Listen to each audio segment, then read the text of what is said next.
Hi, and welcome to my sci-fi, fantasy, and horror short fiction roundup for December 2022 and January 2023, since I'm sort of reading between months now.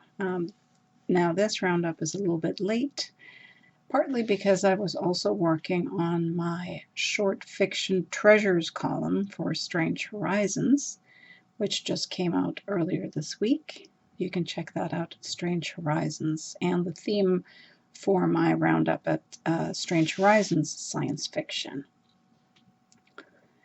Now, for this roundup, I'm going to dive into it right now. And my first story pick for this roundup is We Grew Tall and Strong by the Water by Leah Andel-Smith and Faya number 25. This is a beautiful story that skips through time and spans several generations, but which returns to the same place, the town of Rainey, an all-black town in Oklahoma, which is founded by refugees from the American South after Reconstruction. And we follow the life and afterlife of Helen through the loss of Ada, her childhood friend, who leaves the town by means of a very strange and very sudden magic.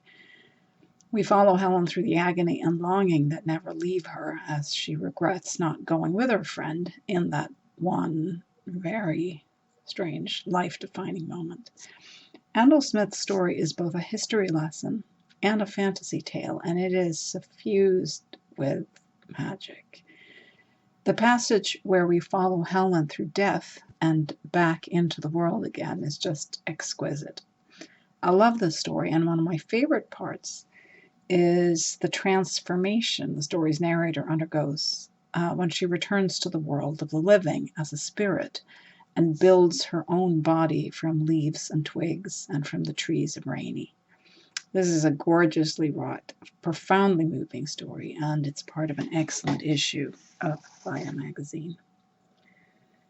My next story pick is Mother Trucker by Wailana Kalana, which is narrated by Jen Zink, and this story was first published in Mother, Tales of Love and Terror.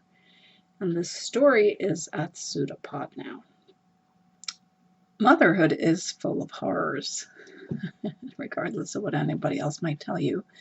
And Kalana brings this out masterfully, and with both ferocity and insight in this story. I love everything about it.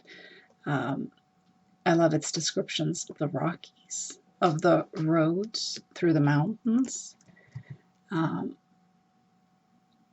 the forest and the darkness, and of a life lived on the highway.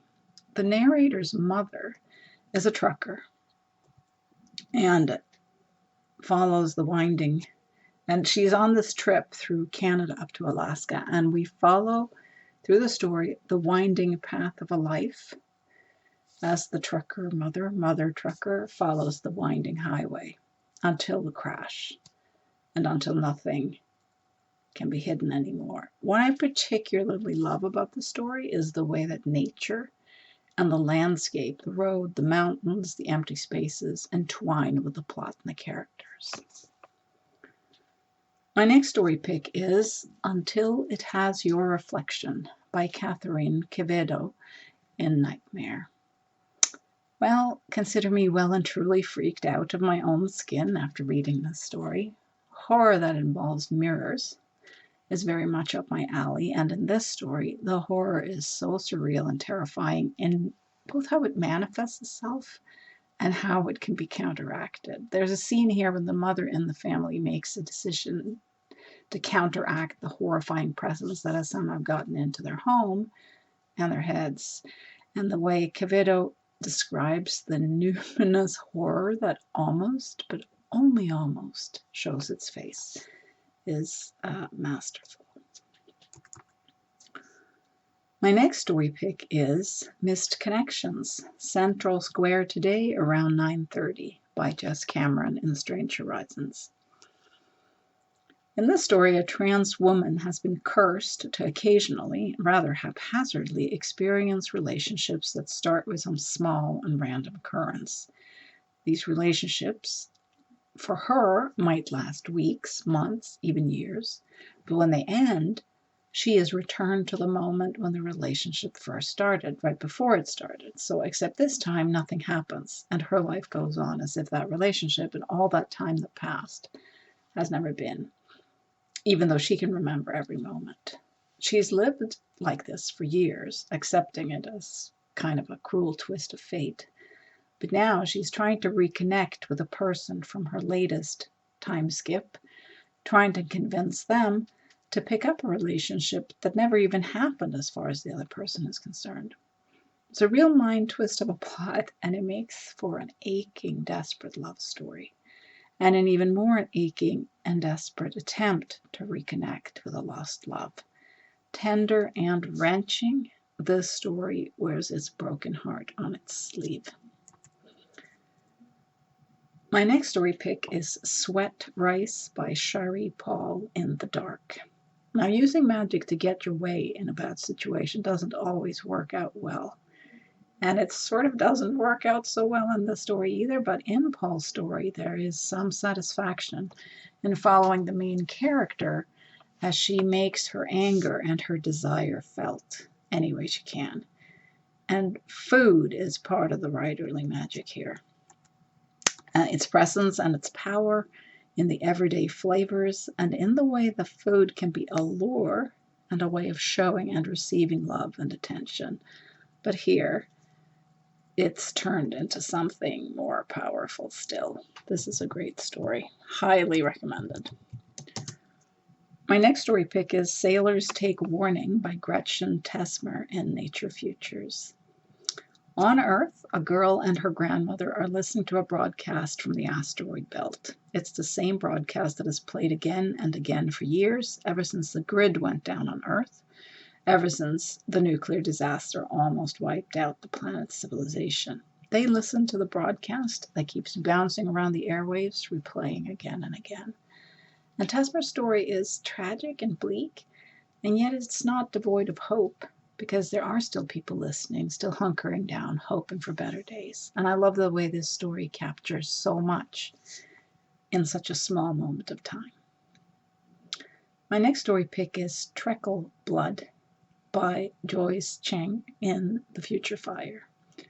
Now, in the story, strange things are happening in the world. People are changing in unforeseen and peculiar ways, and werewolves and vampires live cheek by jowl with those who have changed and are still changing in other ways. Everyone is trying to figure out how to live with the consequences of the changes, trying to find love and safety and a way to make it through every day any way they can. Even if it is by letting others drink their sweet, sweet blood. There's a lovely gentleness to the story, even as it describes an often harsh world, telling us that even in the dark and difficult times, there are ways to survive and people who care. My next story pick is Ratatoskr by Key Johnson in Sunday Morning Transport. So in this story, there are Norse gods, squirrels, squirrel ghosts, childhood fears, the kind that are often absolutely real no matter how adults try to explain them away, and thunderstorms, and it all comes together beautifully. There are scenes here of jaw-dropping beauty and terror, vivid like nightmares or dreams, or like a vision you catch somewhere between waking and sleeping. In the story, we meet Lila, who is 10 when she sees something, a towering presence outside her window. And for the rest of her life, it haunts her. And for the rest of her life, she finds its tendrils reaching into her life and her world through the dead squirrels she finds and helps. It's a very original story, and I really think it's quite special. My next story pick is The Pruner by M. Lee in Apparition Lit. Now, stories about hell and the nature of hell can sometimes feel a bit played out, I mean, sure, fire and brimstone, time loops of punishment, eternal torment, etc. But Lee's story finds a horror, a meticulous, implacable, and merciless horror that feels like true damnation, like true punishment, like the truth of hell. It's a visceral, a unique vision of eternal punishment. My next story pick is Don't Look Down by Jennifer Lee Rossman in Kaleidotrope. Now, first up, I read this story because of Jennifer Lee Rossman's brilliant description of it on Twitter, where she said, a little autistic girl touches some mystery goo and runs away into the sky to save an atmospheric whale. I mean, who wouldn't want to read that story? And this is such a wonderfully strange, almost dreamlike tale of unexpected magic that appears in unexpected places. The little autistic girl is named Araceli, and she is living in a group home because she was being abused at home. Things are better, she knows that, but she's finding it difficult to trust in people and trust that things can actually stay good or get better. Now, Rossman captures this girl with such gentle precision and allows the magic of sky whales and flying to blend with the challenges that she faces in the real world. To me, the story's dreamlike vibe and how the magic is threaded into the everyday world is a really convincing depiction of how children see and experience the world. Maybe some adults too. My next story pick is I'm Not the One They Come to See by Corey Fahrenkopf in Cold Signal. Now, in the story, Mila is at the lake reading a book the first time it happens. A boy who disappeared turns up dead in a boat on the lake that suddenly just appears seemingly out of nowhere. This incident gets Mila a lot of attention at school and elsewhere, but it's just the beginning. Every time she goes to the lake, it seems someone else, someone long since disappeared, turns up dead. And soon, people around her are not fascinated anymore, but seriously creeped out. This is a terrific, dark, and emotionally resonant piece of fiction that skirts the edges of horror. Is what's happening to Mila a gift or a curse? And what does a community do when its deepest, darkest secrets are dredged up from the waters? My next story pick is As One Listens to the Rain by Andrea Chapella, translated by Emma Terse, and it's in Uncanny Magazine. Yeah, this is a story about a drowned city. It's about the community that lives around the lake that's drowned the city. They live around the lake and on the lake. It's about the dangerous weather and the difficult choices people in this place have to make to live their lives and make a future for themselves.